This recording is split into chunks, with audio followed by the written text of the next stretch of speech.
Olá, queridas irmãs, estimados irmãos e queridos amigos, cá estamos uma vez mais, uma semana, pela graça do Senhor, apesar dos desafios, das dificuldades, aqui estamos seguros em Deus e sobretudo na promessa e no alento que o Senhor Jesus nos dá da sua palavra, de que em breve todas as coisas ficarão bem melhores quando o Senhor Jesus voltar.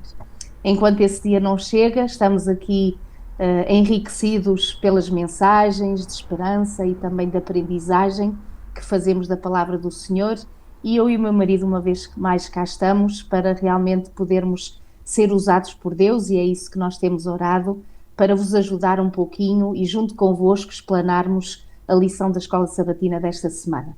Como já alguns programas, pelo menos 2 ou 3, nós não fizemos referência a alguns queridos amigos que nos escrevem, então nós hoje queremos fazer, portanto, sublinhar esse aspecto, e são muitos os nomes, marido, que nós temos para referir destes queridos irmãos e irmãs que tomam um tempo para dar uma palavrinha, para além daqueles que presencialmente nos vão encontrando, que nós vamos encontrando por aí e que enviam mensagens para o nosso telemóvel e também mensagens verbais pessoalmente. Nós agradecemos a Deus pelo vosso carinho. Então, queríamos referir a nossa querida irmã Madeleine Marto, a Teresa Cartas, a Adelaide Norton, que agradece muito este nosso Ministério de Explicação, marido, e diz que tem aprendido muito connosco. Aliás, são vários que os dizem e nós agradecemos por isso.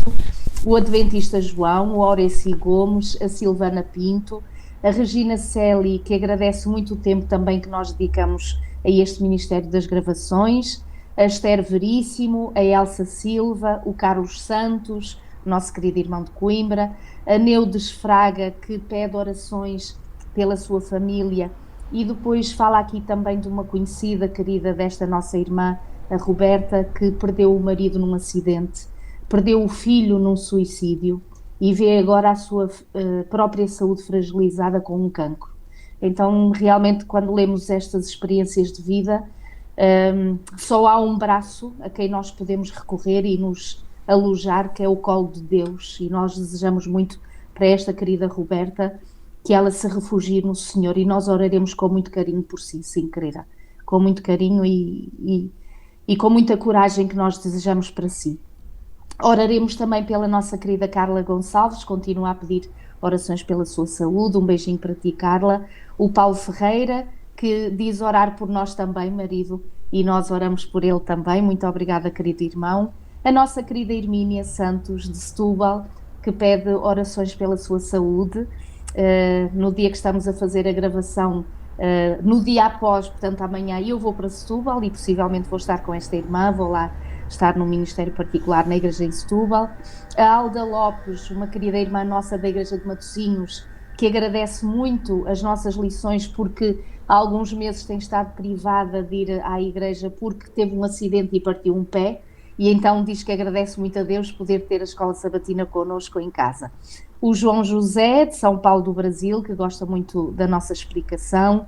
O Edu Oliveira, a Eunice Dumer, que diz também que está muito esclarecida em relação a muitos assuntos que não compreendia e que agradece muito o podermos estar a explicar. A Antonieta Nascimento, a Maria José Garcia, que pede orações pelos filhos e pelas famílias que não são cristãos, então pede as nossas intercessões. Pela netinha, que é adolescente, a Dara Helene, e portanto nós oraremos sim com muito carinho também por vós. A Madalena Martinho, que diz que temos sido um canal de bênção para esta irmã, e louvado seja Deus por isso, minha irmã.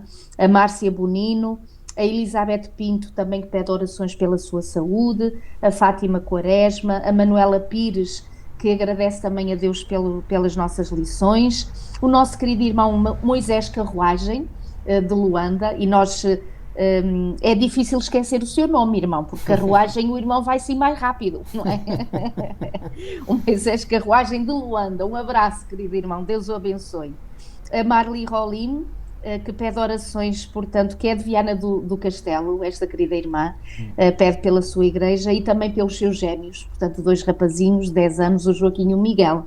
Um beijinho para vós. A Geazi Durão, que é aquele querido irmão que vê do Brasil, daquela igreja de chapéu de palha, portanto mais um beijinho para vós. A Maria Teresa Guerreiro, uma querida nossa aqui também, que podemos privar, a Lourdes Santo, que aprende muito connosco também, o Carlitos, que envia beijinhos à sua mãe Maria da Luz, de Aveiro, tem o mesmo nome que eu, embora seja conhecida por Milu, a Neuza Moraes, a Ilma Dourado, que pede orações pelo Vandelice, o filho Pedro e o irmão Jardiel, o Joaquim Manuel, que é aqui da nossa igreja em Avintes, onde nós moramos muito pertinho de uma igreja adventista aqui em Avintes, o David Silva, o nosso querido irmão também de Canelas, um abraço sempre fraterno, o Henrique Ferreira, que pede orações por si, pela família, sobretudo pede orações para que eles possam guardar os mandamentos de Deus, particularmente o sábado. Amém. Então coragem, querido irmão Henrique, não desanime, força no Senhor,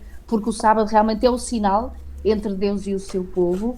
O irmão Carlos Assunção, um abraço para si, querido irmão, a Ruth Moreira, a Evaldina Araújo, a Leide Virgulino da Silva Miranda, a Florinda Oliveira, a Isabel Rocha, a Ana Maria Carvalho Furtado, a Paula Sousa Ferreira, que nos vê do Funchal e que tem um pedido muito premente e forte que os filhinhos dela voltem para a igreja. Amém. E portanto, querida irmã Paula, nós oraremos com carinho. O Funchal está numa das ilhas de Portugal, portanto na Madeira, para aqueles que não conhecem, é uma ilha muito bonita.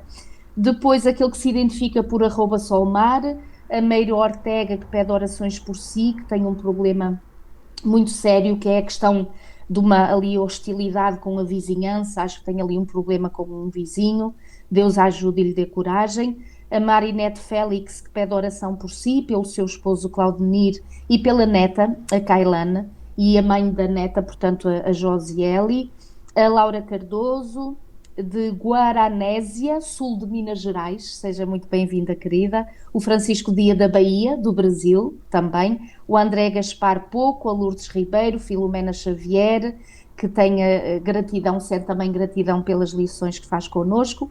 A Jacilia Cone Jacili e a Eunice Raquel Reis e a Luísa Manuel. Portanto, foram mais de 50 nomes que nós referimos aqui, e muitos outros que nós vamos encontrando. Então, queridos, um abraço muito carinhoso para todos vós. Obrigada pelo vosso carinho, pelas vossas orações. Estamos aqui, eu e o meu marido, neste ministério pessoal, de poder ajudar muitos a conhecerem Jesus também, porque realmente Jesus é a solução para esta vida e na vida futura, não é? Portanto, que nós aguardamos em breve. Então, vamos passar um momentinho em oração. Eu vou orar, está bem, marido, por estes queridos? Já agora, Milu, antes Sim. de orares, eu gostaria de agradecer muito porque esta semana nós vivemos o falecimento de um meu irmão, o meu irmão mais velho, pastor Manuel Nobre Cordeiro, que dedicou mais de 50 anos da sua vida ao ministério pastoral na igreja, em Angola, em Portugal. Portanto, ontem, relativamente ao dia que estamos a gravar, portanto, que é sexta-feira, estivemos no funeral, estiveram ali muitos queridos, familiares, amigos, 20 pastores da União Portuguesa. Pois bem, agradeço a todos que nos enviaram mensagens de carinho, mas estamos felizes no nosso coração porque sabemos que o nosso querido adormeceu no Senhor. De modo que isso supera todas as dificuldades, não é? Embora, obviamente, que haja alguma tristeza pela partida de um dos nossos entes queridos, mas nós, pela graça do Senhor, temos uma esperança que supera tudo isso.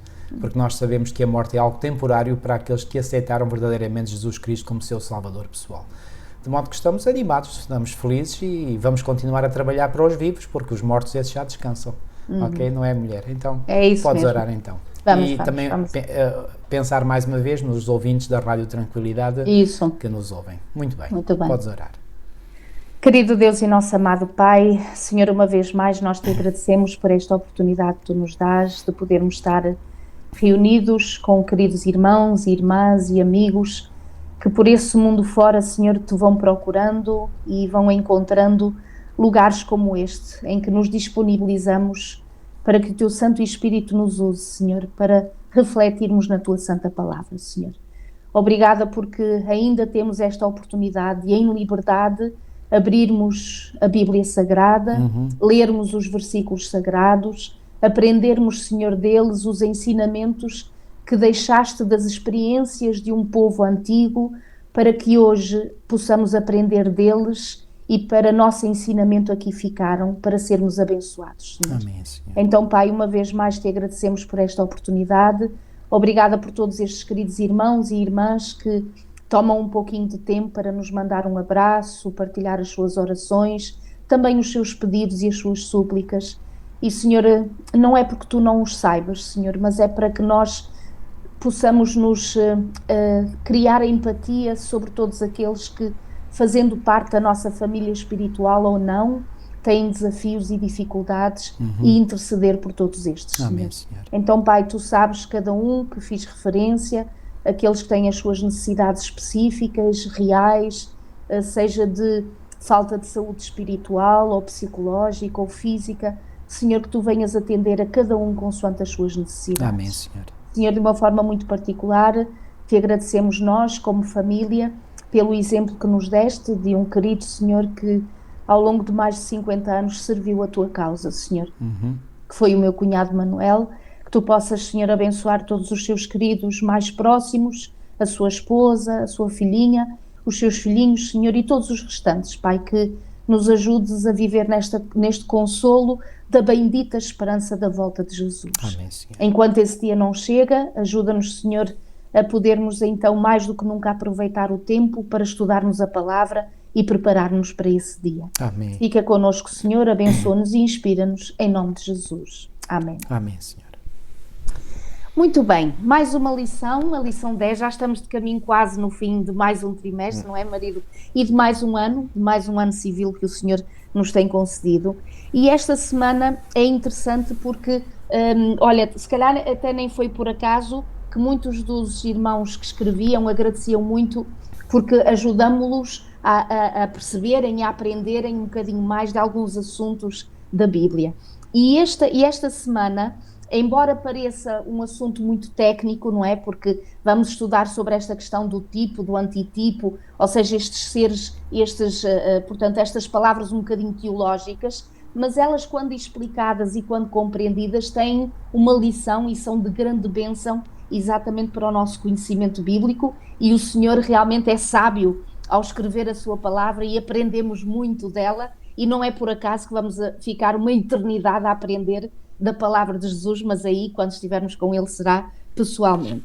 Então, marido, aqui o verdadeiro Josué, ou seja, verdadeiramente para onde é que tudo aponta, nós já vamos lá chegar, ou seja, qual é o objetivo da Escritura Sagrada, onde é que nós nos devemos focar e, ao ler todas as coisas, onde é que deve estar o nosso foco, a nossa aprendizagem, e realmente a vida do próprio Josué aponta para além de si próprio, ou seja, havia um ensinamento na própria vida de Josué, nos acontecimentos que outrora ali ocorreram, que não era apenas e só contar uma experiência de uma história de um povo ou de um ou outro líder, mas pegar agora nessas mesmas histórias e ver o simbolismo, a aplicação que elas têm, todas estas referências no Novo Testamento e particularmente na pessoa de Jesus Cristo. Então, por exemplo, nós vemos aqui, o autor logo na introdução, fala que a terra de Canaã terrestre, com certeza que tem aquela aplicação de uma terra futura, que é a terra que Jesus, não é? Que aguardamos, novos céus e nova terra, portanto a terra prometida, a celestial. Depois fala do serviço santuário terrestre na altura, que aponta também para o serviço do sumo sacerdote, que nós sabemos hoje que é o Senhor Jesus Cristo, não é? Que está a interceder por nós. Ou seja, toda esta tipologia, todo este ensinamento que vai levar a que o próprio Josué prefigure aquilo que seria o próprio Messias, não é?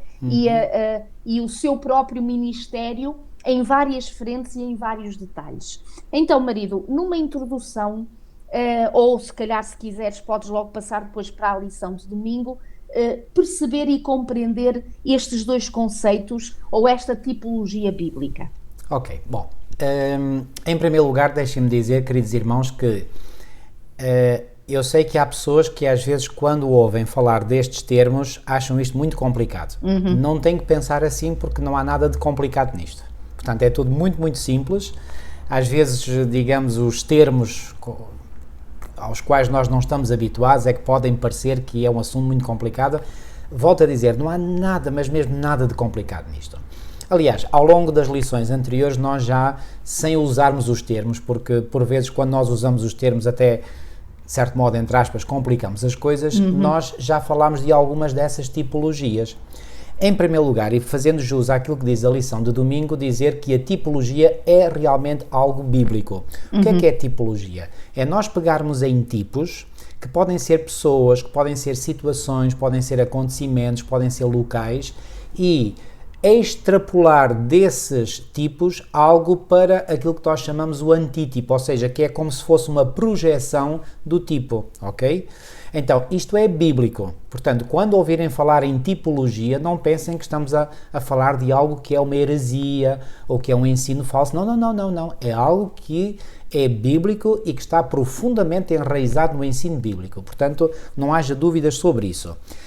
Agora, aqui a lição de segunda-feira, e passo já para a lição de segunda-feira, fala aqui de alguns exemplos em que um tipo se encontra no antítipo. E já agora, há aqui uma definição na lição de domingo, eu já estava a passar isto, mas esta definição eu creio que é muito importante para nós podermos compreender o que é que realmente é a tipologia.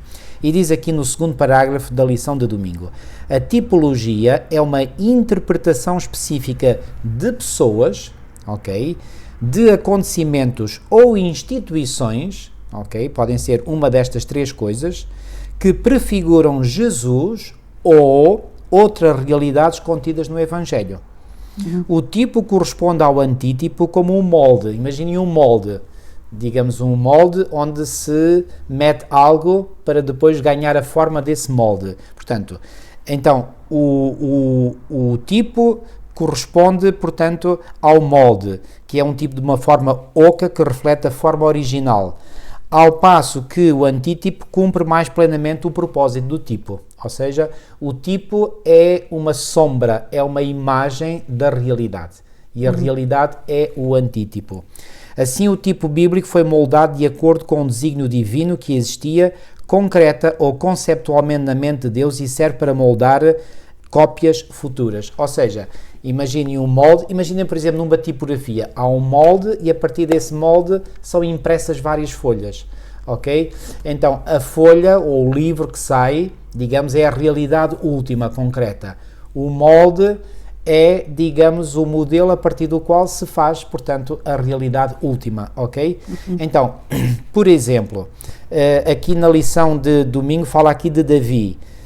Alguns textos falam do próprio Davi, depois outros falam de Davi já como uma predição do Messias, ainda no Antigo Testamento, e finalmente temos o Davi antitípico, que é o próprio Senhor Jesus Cristo. Ok? Agora, quando os autores do Novo Testamento falam desses tipos, é curioso que esses tipos já vêm prefigurados no Antigo Testamento. Ou seja, os autores do Novo Testamento não estão, digamos por assim dizer, a inventar nada, a criar nada de novo. Não, é algo que já estava, portanto, profundamente cimentado e revelado nas páginas do Antigo Testamento, ok? Agora... Já agora, marido, sim, se me permites, antes de passares para a lição do domingo, em que vais ver de forma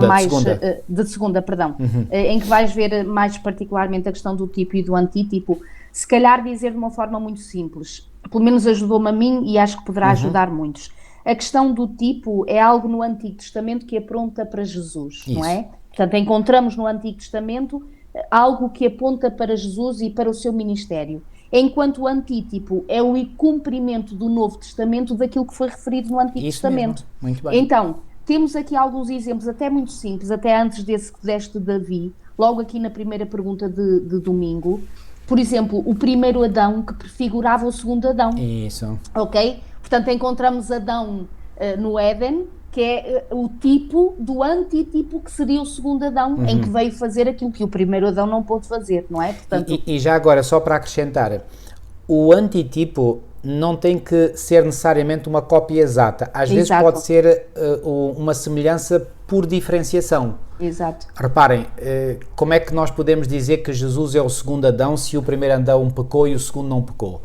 Mas é exatamente esse contraste que faz de Jesus o segundo Adão. Portanto, enquanto que o primeiro Adão pecou, o segundo não peca. Enquanto que o primeiro Adão estava no paraíso e no paraíso pecou, Jesus vem ao deserto e no deserto a tentação vence a tentação e não peca. Estão a ver? Portanto, o tipo pode ser também uma semelhança por contraste. Ou seja, e por um contraste que é diametralmente oposto. Estão a ver? Agora, pode ser por um contraste ou até uma semelhança, por exemplo. Ou semelhança, exatamente. Uma outra referência que eu vou fazer, quando eles passam pelo Mar Vermelho, Isso. está aplicado no Novo Testamento o batismo. Isso. Ou seja, não é exatamente a mesma coisa, mas é uma semelhança. Exato. Ou seja, há uma purificação, deixar o pecado, a história passada, a escravatura do pecado e passar para uma nova vida. Lá estão eles a passar o Mar Vermelho e agora para nós é a questão do batismo, não é? Aqui está um exemplo simples. E repara, eu costumo dizer em tom um bocadinho humorístico que era impossível que Moisés pudesse batizar todos os israelitas, que seriam para aí 4 milhões de pessoas, ao saírem do Egito, não é? Mas quando eles passam pelo Mar Vermelho, literalmente, eles são mergulhados dentro de água, porque reparem, havia uma barreira de água à sua direita, uma barreira de água à sua esquerda e por cima uma nuvem.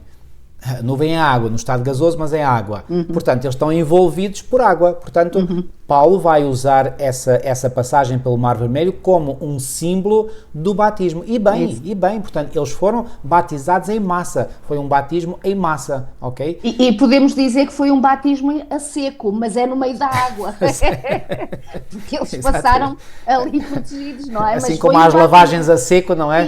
Foi um batismo a seco. Mas foi um batismo. Foi um batismo. Foi claramente um batismo. Do batismo, mas através, digamos, de um símbolo que foi a passagem pelo Mar Vermelho, ok? Exatamente. Portanto, então, o tipo pode ser uma situação, um acontecimento, pode ser uma pessoa, por exemplo, vamos já dizer, a Bíblia, a Escola Sabatina o afirma, quer Moisés, quer Josué, ambos vão ser tipos de Cristo. Isso. É evidente, e eu creio que todos vós percebereis isso, que Moisés e Josué não atingiram o mesmo nível de Jesus. Claro. Ok? Jesus nunca pecou, Moisés e Josué sim, ok? Mas na sua vida, na vida de Moisés e de Josué, o Espírito Santo se manifestou de tal forma, tão poderosamente, porque eles abriram o seu coração e deixaram-se guiar pelo Espírito de Deus, que eles manifestaram muitos traços de caráter que se assemelham aos traços de caráter do nosso amado Salvador. Então, nesse aspecto, pode-se dizer, e bem, e sem qualquer receio de errarmos,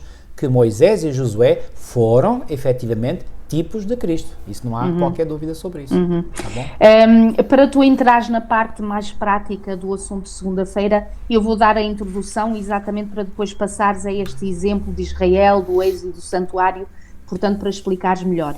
É interessante notar, no entanto, na lição desta semana, que nós aprendemos que é a própria Bíblia que fornece as indicações e as informações para sabermos o que é o tipo e o antítipo. Ou seja, isto não é ao calhas, não é ao azar, ou não nós é, que inventamos. agora apetece-me escolher um tipo. Não é assim. É o que está revelado. Ou seja, a própria Bíblia. E depois foi muito interessante, foi uma aprendizagem esta semana que tivemos, que o Novo Testamento desdobra este cumprimento do antítipo em 3 fases diferentes.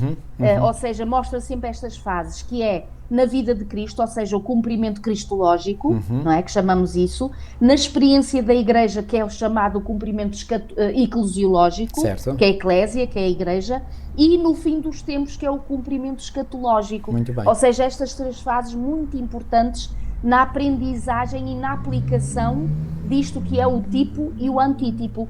Então, podes passar à questão do, Muito bem. Do exemplo então, prático. Aqui na lição de segunda, portanto, do dia 1 de dezembro, fala aqui, portanto, em 3 exemplos. O exemplo de Israel, o exemplo do Êxodo e o exemplo do santuário.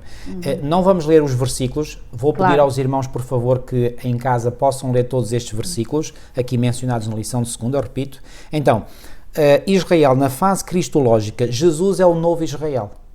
Jesus vai incorporar as características do novo Israel. Depois, na fase eclesiológica, é a Igreja que é o novo Israel. Em Gálatas 6:16 fala do Israel de Deus. Quem é o Israel de Deus? É a Igreja cristã. Depois, na fase escatológica, nós temos os 144 mil, que são 12 mil de cada tribo de Israel. Mas qual Israel? Não há mais o Israel literal, é o Israel espiritual. Então, temos o Israel espiritual no fim dos tempos e os redimidos, digamos, são ou devem ser referidos como o Israel de todos os tempos. E já agora, esta noção de Israel, ela é tão importante, porquê? Porque quem foi o primeiro Israel? Onde é que, pela primeira vez na Bíblia, se utiliza o nome de Israel? É em Gênesis, logo no primeiro livro da Bíblia, no capítulo 32, e lá fala de Jacó, que viveu uma grande experiência de intimidade com Deus no chamado Val de Jaboque. Foi de noite, ok? E ele, quando viu um homem, que para ele era um homem, porque tinha o aspecto e, portanto, a configuração de um ser humano, quando ele viu esse homem, o que é que ele pensou na escuridão? Pensou que era o seu irmão gêmeo, Esaú, que, digamos, de forma sorrateira tinha vindo até ele e agora o queria matar. Porque ele tinha ouvido dizer, através dos seus mensageiros, que Esaú vinha ao seu encontro, ao encontro de Jacó, com 400 homens. E não era certamente para lhe dar as boas-vindas, posso garantir. Portanto, era para lhe tirar a cabeça do sítio, ok?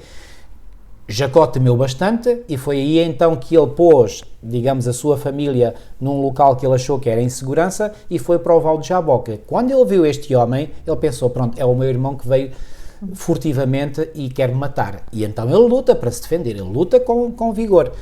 E ele começa a ver que não tem força suficiente, digamos, para conseguir lutar contra o homem, porque o homem era muito forte. E finalmente o homem lhe dá, digamos assim, um golpe certeiro que lhe atinge o tendão, não é?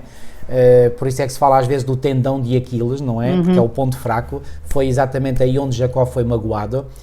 E aí, entretanto, já estava, digamos, a noite já estava a diminuir um pouco, ele se apercebe então que não está na presença de um ser humano qualquer. E por isso ele vai dizer, vi Deus face a face. Ou seja, o próprio Jacó tomou consciência de que estava na presença de Deus. E aí ele pede que Deus o abençoe. Ele lutou para que Deus o abençoasse e Deus vai finalmente abençoá-lo. Quando isso aconteceu, Jesus lhe garantiu que agora o seu nome não seria mais Jacó, que significava enganador, trapalhão, portanto, alguém que engana, e passava a chamar-se Israel, que quer dizer príncipe de Deus ou príncipe com Deus. O que é um príncipe? É um filho do rei, sendo que Deus é o rei de todo o universo e Israel é o príncipe. Então, reparem, a experiência que Jacó viveu no Val de Jaboque permitiu-lhe que ele passasse a ser um príncipe de Deus. Ou seja, o que é que ele viveu nessa noite lá no Val de Jaboque? Ele viveu uma verdadeira e genuína experiência de conversão. E era esta experiência que o patriarca Jacó viveu e que lhe permitiu mudar de nome. Aliás, nós até temos um hino, pelo menos no Antigo Inário, que cantávamos um novo nome lá na glória. Porque no livro do Apocalipse diz que todos aqueles que hão de herdar o reino dos céus receberão um novo nome. O novo nome só o conheceremos na glória. Mas depois da nossa conversão, o nosso nome já foi mudado. Assim como o nome de Jacó foi mudado de Jacó em Israel. Só que Israel soube logo do seu novo nome, ou Jacó soube logo do seu novo nome, Israel. Nós ainda não sabemos, mas ele já nos é atribuído no momento em que nos convertemos. Então, recapitulando muito rapidamente, quando Jacó viveu a sua experiência de conversão, o Senhor, para confirmar que ele era um novo homem, dá-lhe um novo nome. Portanto, o novo nome é sinal da nova identidade, de uma nova criatura em Cristo Jesus. Ora, Deus queria que essa experiência que o patriarca Jacó viveu fosse vivida por todos os seus descendentes. E, infelizmente, não foi o caso. Então, quem é Israel, verdadeiramente Israel? Israel, o verdadeiro e genuíno Israel, é composto por todos aqueles que viveram uma experiência de conversão semelhante àquela que o patriarca Jacó viveu. É isto que significa ser Israel. Então, o que é o Israel ao longo da Bíblia? O Israel, o verdadeiro Israel, repito, porque há o falso Israel, não é por acaso que Jesus, quando viu Natanael, disse, eis aqui um verdadeiro israelita. Porquê é que acham que Jesus disse um verdadeiro israelita? Porque Jesus sabe muito bem que há os falsos israelitas, que no livro do Apocalipse são chamados a sinagoga de Satanás. Já viram essa expressão? O que é a sinagoga de Satanás? São aqueles que são falsos israelitas e que estão misturados com os verdadeiros israelitas no Israel de Deus. Está claro? É o trigo e o joio. Pronto, para usar uma linguagem simples que Jesus utilizou. Portanto, o trigo são os verdadeiros israelitas. O joio são os falsos israelitas, que querem se fazer passar por verdadeiros israelitas, mas na realidade não são. Está claro este ponto? Então, o Israel, houve Israel no tempo do Antigo Testamento, houve Israel no Novo Testamento, e todos os redimidos que um dia herdarão a nova terra serão o Israel que houve em todas as fases da história humana. Está claro este ponto? É isto. É maravilhoso. Depois ias falar do Êxodo e também do santuário. Sim. Portanto, no Êxodo, eu vou muito sucintamente dizer, portanto, a fase cristológica do Êxodo é que, assim como o povo de Israel sai do Egito e vai para Canaã, Jesus sai do Egito e vai para portanto, para Canaã, para a terra Exato. de Canaã, vai para Israel. Na fase eclesiológica, a igreja sai do Egito deste mundo, quando diz sai dela, povo meu. Isso. E na fase escatológica, o último remanescente sai de Babilónia, sai dela, povo meu. E vocês dirão, mas é a Babilónia, não é o Egito. É, só que à luz de Daniel 11, o Egito vai acabar por aliar-se a Babilónia. Então, sair de Babilónia ou sair do Egito, no tempo do fim, é sinónimo. Portanto, É a mesma mentalidade. É a mesma coisa, é a mesma coisa. Pode haver diferenças de mentalidade, mas vai dar tudo ao mesmo, porque o chefe das duas mentalidades é o mesmo, que é Satanás. Okay? E finalmente, no santuário, na fase cristológica, temos Cristo, que diz, destruí este templo e eu o reedificarei em 3 dias. A que tempo é que Jesus estava a fazer referência? Ao seu próprio corpo. Depois, na fase eclesiológica, Paulo diz que nós somos o templo de Deus vivo. Okay? Nós santuário. quem? Nós, igreja, povo de Deus.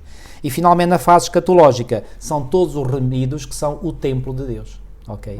E por isso João diz que não viu no céu o templo, porque está lá o templo, que é o povo de Deus redimido de todas as épocas, o Israel de Deus de todas as épocas que está lá, e esse é o verdadeiro templo.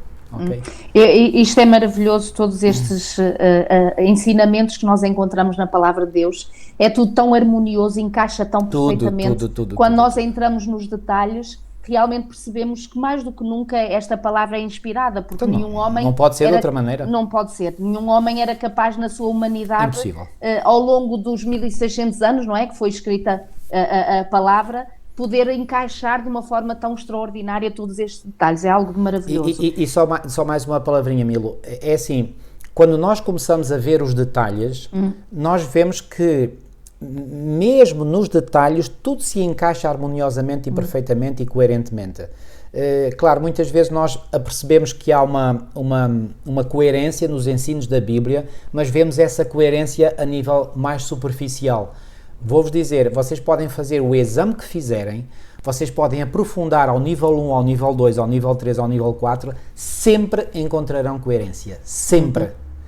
E se alguma vez acharem que vem alguma incoerência, podem ter a certeza absoluta que essa incoerência está na vossa mente e não na palavra de Deus. Isso é garantido. Eu já dei este exemplo. Quando eu estudava matemática, e às vezes eu ficava zangado com a matemática. E depois, e sobretudo ficava zangado porque a matemática me obrigava a descobrir que o problema nunca estava na matemática, estava em mim.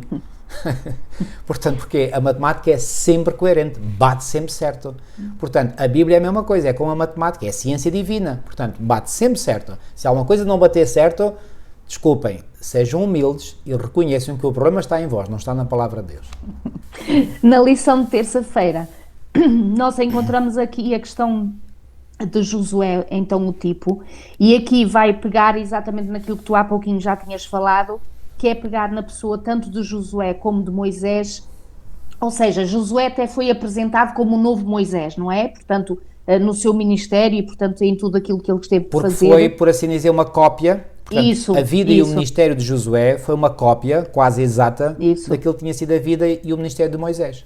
E isso vai-se repetir porquê? Porque tanto um como o outro acaba por ter um encontro pessoal com o Senhor, portanto são comissionados diretamente da parte de Deus. A fama de Israel entre as nações inspira o temor, tanto foi no tempo de Moisés como estava a ser no tempo de Josué.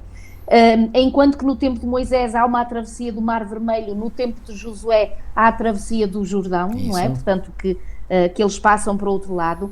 Tanto a questão da circuncisão como da Páscoa, que nós vimos aqui atrasado, também foi algo que no tempo de Josué foi vivido, como tinha sido vivido no tempo de Moisés. O tirar as sandálias, porque é um terreno santo, tanto foi vivido por um como por outro. E a divisão da terra, enquanto que no tempo de Moisés havia essa promessa, não é, da terra que seria distribuída, é no tempo de Josué em que ela é distribuída, portanto pelas tribos diferentes, e aqui vemos realmente esta semelhança entre aquilo que era o ministério de Moisés e aquilo que é o ministério do próprio Josué. O maná começou a cair no tempo de Moisés, terminou no tempo de Josué. É verdade, é verdade. Temos aqui também a mão estendida de ambos assinala a vitória de Israel. Moisés dá instruções para a divisão da terra, como disseste, e para a instituição de cidades-refúgio. Josué cumpre essas mesmas instruções. Ambos fazem um discurso de despedida à nação e renovam a aliança com o povo no final do seu ministério. Ou seja, quando nós analisamos a vida e o ministério, repito, quer de um, quer de outro, vemos que Josué vai ser, por assim dizer, uma cópia exata, portanto, do ministério da vida de Moisés. E os dois lá está, os dois prefiguram em tipo aquilo que iria ser o ministério de Jesus Cristo. E em suma, agora falando no tempo do fim, na parte escatológica, vão prefigurar, ou prefiguram, aquilo que vai acontecer com o povo de Deus no tempo do fim. Isso. E por isso é que são muito importantes estas lições, porque às vezes alguém pode se questionar, mas porquê é que nós passamos tanto tempo a estudar coisas do passado? Isso. E de povos e de circunstâncias tão diferentes das nossas, tão antigas, referente a... Mas a questão é que, para já, a massa humana continua a ser a mesma. Exatamente a mesma. E há uma coisa que continua a ser o mesmo, é o grande conflito. Claro. E, portanto, há um inimigo de Deus e do povo de Deus que continua a tentar desanimar os filhinhos de Deus nesta caminhada. Se outrora foram desafiados de uma forma, hoje somos desafiados de outra forma. Mas o conflito é o mesmo, ou seja, o inimigo de outrora continua a ser o mesmo inimigo presente, que não quer que o povo tenha entrada na terra prometida. E, portanto, aguardamos novos céus e nova terra e, com certeza, como na altura do passado, o inimigo hoje continua a envolver-nos de tentações e de saídas para atender aos nossos prazeres e à nossa própria natureza pecaminosa, para que nós fiquemos pelo caminho, não entremos na terra prometida. Então Deus nos ajude realmente a valorizar, queridos irmãos, a valorizar o tempo que nós temos da palavra de Deus tão explicada que nós temos numa lição de escola sabatina, ano após ano, dia após dia, e durante todas estas eras que é a Igreja Adventista do Sétimo Dia, que tem trazido manuais que nós continuamos a estudar a mesma palavra inspirada e a aprender diariamente da mesma palavra inspirada. Há um equívoco muito frequente na nossa mente como seres humanos e particularmente como povo de Deus, e esse equívoco é o seguinte: nós tendemos a pensar, e essa tendência de pensamento surge porque nos são inculcadas falsas ideias na nossa mente, e esse equívoco é o seguinte: nós tendemos a pensar que hoje a nossa época é muito diferente das épocas passadas. Isso é um equívoco total. É uma falsidade total. O embrulho pode ser diferente. Isso. Digo bem, o embrulho, mas a essência do que está lá dentro é a mesma coisa. Ou seja, e mesmo assim na forma exterior também não há diferença. Eu vou-vos dizer muito honestamente uma coisa. Quando eu comecei a estudar a Bíblia mais a fundo, uma das coisas que mais me fascinou, isto porque eu tinha estudado psicologia antes, foi de ter descoberto na Palavra de Deus é que nós encontramos os princípios da verdadeira psicologia. Porquê? Porque quando nós vemos aquilo que se passou no passado, a gente diz assim, uau, mas isto é igualzinho àquilo que se passa hoje. Quando a gente olha para o comportamento de uma pessoa, para as atitudes dessa pessoa, para aquilo que essa pessoa fez, pensou, etc., nós dizemos, uau, mas hoje é igualzinho, não há nada diferente. Pego só num exemplo. Quando Jesus diz, e está escrito em Mateus 24 e também em Lucas 17, assim como foi nos dias de Noé, assim será nos dias da vinda do Filho do Homem. Irmãos, quando é que foram os tempos de Noé? Já pensaram nisso? Se nós seguirmos a cronologia de Gênesis 5, e eu quando era jovem uma vez fiz as contas lá, a partir dos dados cronológicos de Gênesis 5, e cheguei à conclusão que o dilúvio tinha ocorrido no ano 1656 após a criação. E anos depois, quando eu já era estudante de teologia, encontrei lá uma fonte escrita pelos maçoretas, um grupo de sábios judeus, que dava exatamente a data do dilúvio como sendo 1656. Eu fiquei todo contente, até pensei, pá, sou tão inteligente como os maçoretas, não é? Agora aqui, digamos, modéstia à parte. Então, reparem, qualquer um de vós pode fazer essas contas. Reparem, isto para dizer o quê? O dilúvio, portanto, foi 1656 anos depois da criação, ou seja, cerca de 2344 anos antes de Cristo. Grosso modo, 2400 anos. Juntem a esses 2400 anos mais 2000 anos da era cristã, nós chegamos ao tempo de 4400 anos. Em 4400 anos, Jesus diz-nos que não mudou nada, porque Jesus vai dizer, assim como foi nos dias de Noé, assim será nos dias da vinda do Filho do Homem. Alguns tendem a pensar que nos nossos dias hoje e nos dias que precedem a segunda vinda de Cristo é pior do que foi no passado. Não é pior. Se fosse pior, Jesus tê-lo-ia dito. Ele disse, assim como foi lá no passado, nos dias de Noé, assim será nos dias da vinda do Filho do Homem. O que é que Jesus quis dizer com isso? É a mesma coisa. Então, em 4400 anos, o que é que mudou? Nada. Rigorosamente nada. O problema para nós é que nós não sabemos como é que foi nos dias de Noé. Porque se tivéssemos lá vivido, ou se tivéssemos vídeos que nos mostrassem como é que era a vida naquele tempo, nós dizíamos, uau, afinal também não era fácil lá naquele tempo. Pois não. Assim como não é fácil hoje, está certo? Portanto, mas não será nem pior nem melhor, é igual. Por isso é que o sábio Salomão, inspirado pelo Espírito Santo, pôde dizer, e com razão, não há nada de novo debaixo do sol. Então, quando nós analisamos a história passada, nós retiramos lições importantes para nós hoje. Estão a perceber porque é que é importante, como tu dizias há pouco, estudarmos a história passada? Porque senão, se nós não temos esta visão de dizer, mas que chato, mas que seca, porque é que a gente tem que estudar a história do passado? Aquilo já aconteceu lá há tanto tempo, já se passaram séculos, milénios, porque é que temos de estar a estudar isso? Temos que estudar isso, porque ao estudarmos isso, não apenas ficamos a saber aquilo que se passou no passado, mas ficamos a saber como é que funciona, como é que funciona a dinâmica deste conflito, como é que funciona a mente humana hoje, porque não há nada de novo debaixo do sol. Estão a perceber este ponto fundamental, queridos?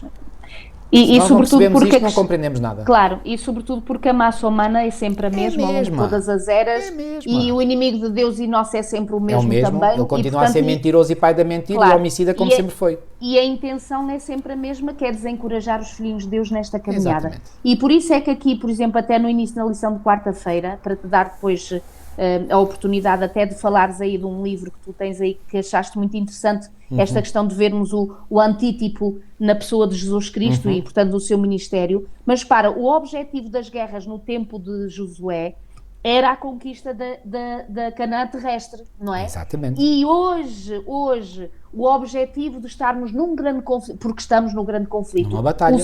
O sermos resilientes, o sermos perseverantes, o podermos nos esconder com a armadura que é o do próprio Senhor e nos defender, é exatamente com o objetivo de entrarmos na Terra Prometida. Exatamente. E, portanto, muda apenas a questão literal da questão de não é uma terra física agora, que vamos esquecer, é uma terra física a que vamos receber. Mas esta luta agora, sobretudo a questão do conflito, é um conflito espiritual, é um conflito do mal contra o bem, como tem sido ao longo de todas as eras, e nós aprendemos isto muito bem. Repara, mesmo a atribuição, a tarefa de Josué foi distribuir os próprios israelitas pelas terras, e o Messias retrata como que o novo Josué que vai atribuir uma herança espiritual agora num novo Israel, um novo Israel que é como tu disseste e explicaste muito bem no início, que são aqueles que se convertem a Jesus e que querem viver para o Senhor. E mais um pormenor, reparem, assim como a terra prometida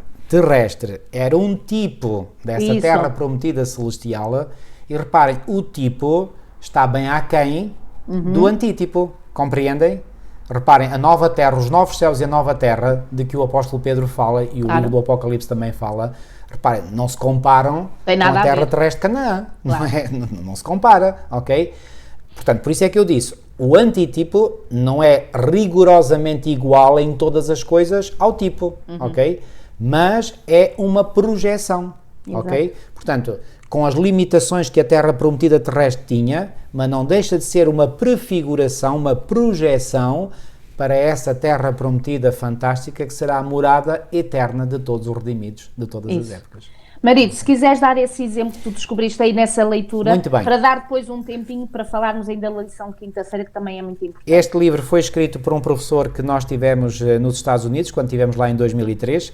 Gosto muito deste homem, é um judeu de origem, o pastor Steve Holberg, é um pastor adventista do sétimo dia, norte-americano, e ele aqui neste livro, em determinada altura, ele diz o seguinte, faz aqui uma comparação, portanto, do tipo que foi Israel com o antítipo que é Cristo. Reparem aqui nestes paralelismos. Há paralelismos extraordinários entre a história de Israel, por um lado, e a história de Jesus Cristo. Prestem atenção. Na história hebraica, um jovem chamado José teve sonhos e foi para o Egito. Por causa dos sonhos, os irmãos ficaram cheios de inveja dele e venderam-no para o Egito. Estão-se a lembrar de que José é este. Nós até costumamos falar dele como o José do Egito. Não é que ele fosse do Egito, mas foi levado para o Egito. E está em Gênesis 37 e Gênesis 39. No Novo Testamento, encontramos outro José que teve sonhos e foi para o Egito. Mateus 2. Quem foi este José? O pai terrestre de Jesus. Teve sonhos, um anjo lhe revelou, cuidado, Herodes quer matar o filho, foge para o Egito. Então, um José teve sonhos e vai para o Egito. Outro José teve sonhos, vai para o Egito. Vão ver o paralelismo? Ok. Na história hebraica, quando Deus chama Israel para fora do Egito, no tempo de Moisés, ok? Ele chamou esta nova nação o meu filho. E está em Êxodo 4:22. Portanto, Jesus chamou à nação de Israel o meu filho. Êxodo 4:22, vão lá ver. Quando Jesus saiu para fora do Egito, Deus disse, fora do Egito chamei o meu filho. Mateus 2:15. E este texto está na lição desta semana. Quando Israel deixou o Egito, o povo atravessou o Mar Vermelho. Eles foram batizados no mar, conforme diz 1 Coríntios 10:2 e referimos há pouco. No terceiro capítulo de Mateus, nós lemos que Jesus foi batizado no Jordão para cumprir toda a justiça, Mateus 3:15. E Deus então chamou Jesus o seu filho amado, o seu amado filho, ok? Mateus 3:17. Depois dos israelitas terem passado através do Mar Vermelho, eles gastaram 40 anos no deserto. E imediatamente depois de Jesus ter sido batizado no Jordão, ele foi levado pelo Espírito até ao deserto por 40 dias. Mateus 4:1-2. No fim desses 40 dias, Jesus resistiu às tentações ardilosas do inimigo, citando, portanto, 3 textos das Escrituras. Todos esses textos foram retirados do livro de Deuteronômio. Quando Jesus, no deserto da tentação, vejam Mateus 4 e Lucas 4, as 3 respostas que Jesus dá são citações de textos e todos esses textos estão no livro de Deuteronômio. Ok? Então, todas essas citações são de Deuteronômio, o mesmo livro que Deus deu a Israel durante a sua peregrinação de 40 anos no deserto. Estão a ver os paralelismos? Isto é fascinante. Vejam como há aqui uma mão a dirigir tudo, com precisão matemática. Eu digo-vos, irmãos, isto para mim fascina-me completamente. Fascina-me intelectualmente, fascina-me espiritualmente, porque Deus é um Deus de precisão total, absoluta. E quando nós mergulhamos a fundo no estudo das Escrituras e encontramos estes paralelismos, acho que ninguém que tenha um mínimo bom senso se pode deixar de fascinar. Olhem agora aqui. O que é que isto significa? Portanto, todos estes paralelismos que acabei de indicar. Significa que no livro de Mateus, Jesus está a repetir a história de Israel ponto por ponto. Para quê? Para se tornar o novo Israel. Ok? E vencer lá onde o antigo Israel tinha falhado. Então, Jesus está a repetir a história de Israel ponto por ponto e está a vencer onde eles falharam. Por outras palavras, Cristo estava a mostrar-se Ele próprio como sendo o Israel primário, ou seja, o verdadeiro Israel, o príncipe de Deus. Porque Israel, como eu disse, significa príncipe de Deus. Quem é o verdadeiro e legítimo príncipe de Deus? É Jesus Cristo. É Jesus Cristo. Então, o único vitorioso que vence todo o pecado. Estão a ver que Jesus, no seu ministério nesta terra, não veio cá só por acaso. Ele repetiu, ele até foi levado ao Egito e depois saiu do Egito. Passou por passos exatamente semelhantes àqueles que Israel passou. Para quê? Para ter passado nos mesmos passos que o seu povo passou e poder vencer onde Israel tinha falhado. Amigos, se isto não vos fascina, não sei o que é que mais vos pode fascinar, mas eu fico boquiaberto e fico maravilhado com estes paralelismos, mostrando como Deus está, como sempre esteve e sempre estará, no controle total e absoluto da história humana. Fascinante. Deus não abandonou o seu povo, Deus não criou este globo terrestre e deixou-o abandonado, mas pelo contrário tem estado presente em todos os detalhes da história deste mundo. Exatamente. Todos sem exceção. O Senhor não está distraído, o Senhor não está descuidado, pelo contrário, é exatamente o oposto. O Senhor tem a história deste mundo nas suas mãos. Isso mesmo. E o inimigo só vai até onde Deus permite. E repara, quando há pouquinho tu dizias o verdadeiro Israel, agora na pessoa do Senhor Jesus, e sendo ele então o príncipe, não é? O príncipe de Deus, e o Senhor Jesus nos chama seus irmãos. Isso. Então nós somos príncipes também, príncipes e princesas. O que estás a acabar de dizer vai-me levar a dizer algo mais. Eu estava para não dizer isto, mas vou dizer, já que tu me induzes ou abriste o caminho para isso. Assim como... reparem, nós temos um indivíduo chamado Israel. Desse indivíduo descendem filhos, e esses filhos, que são 12, vão formar as 12 tribos que compõem o povo de Israel. Então reparem, um indivíduo chamado Israel vai agora dar origem a uma nação chamada Israel. Estão-me a acompanhar? Isto é facto histórico. Quando chegamos ao Novo Testamento, temos um indivíduo que vai encarnar, como acabámos de ver por estes paralelismos, o novo Israel, e agora esse indivíduo vai ter seus descendentes. Esses seus descendentes são aqueles que se ligam a ele, aceitando-o como Salvador. São o novo Israel, a Igreja. Então repare, o padrão que nós encontramos no Antigo Testamento repete-se no Novo Testamento. Repito, no Antigo Testamento temos uma pessoa, um Israel, que dá origem a um povo também chamado Israel. No Novo Testamento temos um indivíduo, que é Jesus Cristo, que é o novo Israel, que vai dar origem ao novo Israel, o Israel de Deus, que é o povo de Deus, o povo de Jesus Cristo, o povo cristão. Exatamente. Então, reparem, a história bíblica é a mesma sempre. Isso. Fantástico. E é interessante que, pertencendo nós a este Israel final, não é?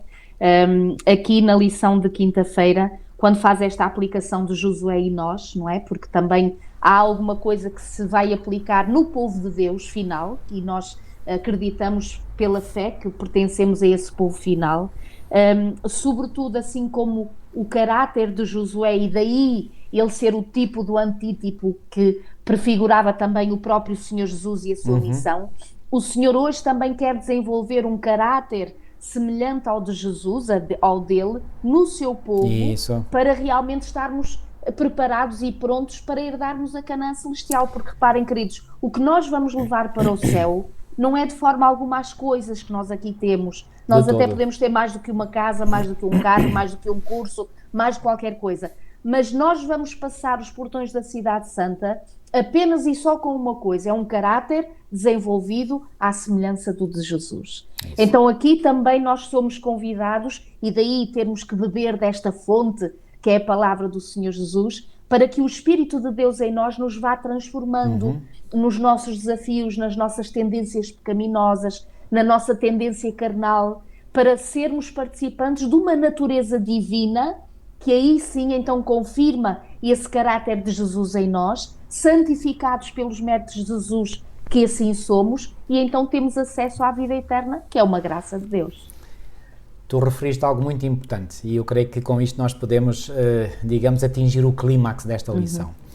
Em Atos 20:32 diz, a Ele, Deus, Cristo, que é poderoso para vos edificar e dar herança.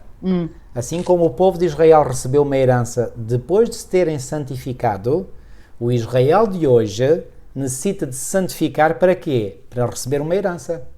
Estão a ver o paralelismo? Portanto, isso. Agora aqui temos o cumprimento escatológico, ou seja, o cumprimento final. E termina esta citação de Atos 20:32 dizendo, para vos edificar e dar herança entre todos os santificados. Ou seja, quem são aqueles que receberão a herança? Os santificados. Daí Paulo ter dito, por exemplo, em Hebreus, no capítulo 12, que 12:14 diz, segui a paz com todos e a santificação, sem a qual, Paulo não diz sem as quais, ou seja, não é seguindo a paz com todos, quer dizer, devemos seguir a paz com todos, mas muitas vezes a paz com todos não é possível, não é por nós, mas pode ser pelos outros. Mas uma coisa é absolutamente necessária, é a santificação, por isso é que Paulo diz no singular, sem a qual santificação ninguém verá a Deus. Então a herança, conforme diz aqui em Atos 20:32, é dar herança entre todos os santificados. Então, queridos, se nós queremos receber uma herança, como o povo de Israel no tempo de Josué recebeu a herança da terra, e essa terra era, repito, um tipo desta super herança que todos os redimidos de todos os tempos hão de receber, então nós temos que passar pelo processo de santificação, ou permitir que o Espírito Santo nos santifique. E se essa santificação não ocorrer em nós, e oxalá que não seja o caso com nenhum de nós não seremos herdeiros das maravilhosas promessas que o Senhor tem para nós. E já agora, Marido, como ainda temos uns minutinhos, esta citação primeira que vem aqui na lição de sexta-feira, que é muito interessante, porque acaba por ser um resumo da lição desta semana, quando diz aqui no livro Parábolas de Jesus, de Ellen White, no capítulo 2, a missão de Cristo não foi compreendida pelas pessoas do seu tempo. As tradições, as máximas, os decretos humanos ocultavam-lhes as lições que Deus tencionava comunicar-lhes. E à medida que nós vamos lendo esta citação, eu peço para fazermos uma reflexão, será que é muito diferente hoje em dia? Não é nada diferente. Portanto, estamos a repetir tudo, lá Tal está, qual. A história repete-se. Tal e qual. E depois diz, estas máximas e tradições tornaram-se num obstáculo para as suas compreensão e prática da verdadeira religião. E ao vir a realidade na pessoa de Cristo, lá está o antítipo, não é? Que chegou agora, não reconheceram nele o cumprimento de todos os símbolos, a substância de todas as sombras, lá está, dos tipos. Isso. Não reconheceram em Jesus aquilo que os tipos estavam a apontar. Exatamente. E agora reparem o que é pior, e aqui diz, marido, rejeitaram o antítipo e apegaram-se aos seus tipos e às cerimónias inúteis. Cerimónias Ou seja, inúteis. Inúteis. Porquê? Em tempos não eram inúteis. Isso. Porque tinham um objetivo. Isso. Ou seja, a lei das cerimónias, não é? As cerimónias que havia de então essas cerimónias eram úteis, tinham sido inspiradas por Deus, orientadas por Deus, mas até um determinado momento. Quando chegou o antítipo, que foi na pessoa de Jesus Cristo, em que cumpriu na sua própria pele e pessoa o verdadeiro Cordeiro de Deus, não é? Que tirou o pecado do mundo, tinha chegado, todos estes tipos já não tinham razão de ser, mas eles, porque rejeitaram o Messias, continuaram nas suas cerimónias inúteis. Isso. E agora continua, o Filho do Homem tinha vindo, mas continuaram a pedir um sinal. Que coisa tão triste. Nós temos ali a salvação, o Senhor já tinha respondido e eles não estão a ver a resposta, nem estão a aceitar a resposta. À mensagem, arrependei-vos porque é chegado o reino dos céus, responderam pedindo um milagre. O Evangelho de Cristo era para eles uma pedra de tropeço, porque em vez de um Salvador eles pediam um sinal. E esperavam que o Messias provasse as suas reivindicações através de vitórias brilhantes para estabelecer o seu império sobre as ruínas dos reinos terrestres. Como resposta a esta expectativa, Cristo contou a parábola do semeador. O reino de Deus não devia prevalecer pela força de armas, nem por intervenções violentas, mas pela implantação de um princípio novo no coração dos homens. Claro, Jesus veio foi para transformar corações. Sem dúvida. O reino que nós aguardamos e o reino que o Messias tinha vindo trazer na altura, não é? Que trouxe o reino eterno, não era um reino terrestre, queridos. O Senhor, às vezes a gente diz, então, mas porquê é que nós aqui não temos plena felicidade? Porque esta não é a nossa casa, queridos. Nós estamos de passagem. Nós aqui vemos desafios. Somos errantes e peregrinos nesta terra. Peregrinos. Vai haver um fim, sim. Mas é quando Jesus vier. E aí sim estaremos na vida da qual nós não deveríamos ter perdido. Porque o Senhor, quando criou o ser humano, não era para ter este interregno e este intervalo. Era para vivermos por toda a eternidade. E louvado seja Deus porque renova essa esperança nos nossos corações. E quando este princípio novo entra no coração dos homens, transforma tudo.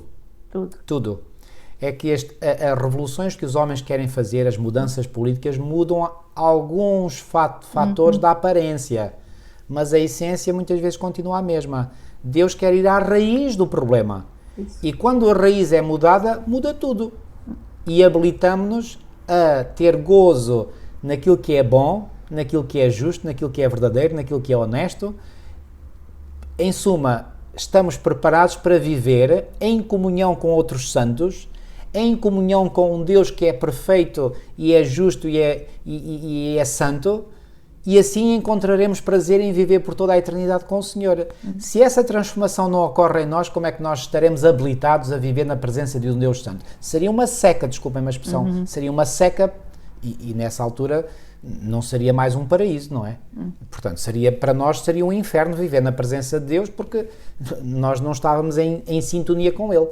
Portanto, Deus quer nos preparar no nosso caráter, cá dentro, tudo tem que começar cá dentro, preparar-nos, santificar-nos, para nós então sermos dignos e merecedores dessa herança, de que a herança lá da terra prometida era um tipo dessa fabulosa herança que é o antítipo daquilo que o Senhor nos quer dar. Louvado seja Deus por isso. Podes orar, marido, por favor? Nosso querido e amado Pai, muito obrigado por mais uma vez nos falares a cada um de nós através da Tua Palavra, Senhor. A Tua Palavra que sempre foi, é e sempre será uma lâmpada para os nossos pés e uma luz para o nosso caminho. Ou, conforme uma atualização que eu creio que podemos fazer para os nossos dias, a Tua Palavra é o GPS, o verdadeiro GPS da nossa vida. Ó Senhor, muito obrigado por nos indicares de forma tão clara, tão minuciosa, tão precisa, tão coerente o caminho para a vida eterna. Por favor, Senhor, trabalha no nosso coração e que nós possamos ter sempre uma mente e um coração abertos à influência do Teu Espírito Santo e que Ele nos possa guiar cada vez mais nos caminhos da santificação que, segundo nós sabemos pela Tua Palavra, sem ela ninguém verá o Senhor. Ó Senhor, nós queremos ver-te e por isso, Senhor, seja quais forem os caminhos que tenhamos de trilhar neste mundo, Senhor, por favor, faz com que ao trilharmos esses caminhos, o nosso coração, a nossa vida possam ser santificados e assim termos um caráter que se assemelha ao Teu, para assim termos gozo e prazer e felicidade em vivermos contigo por toda a eternidade. Amém. Prepara-nos, pois, Senhor, santifica-nos para que um dia nos dês essa maravilhosa herança. É o que nós te pedimos e pela fé te agradecemos, em nome de Jesus. Amém. Amém. Muito obrigada pela vossa presença, deixamos um abraço carinhoso e para a semana, se Deus quiser, estaremos juntos para mais outra lição deslumbrante. Até para a semana, se Deus quiser.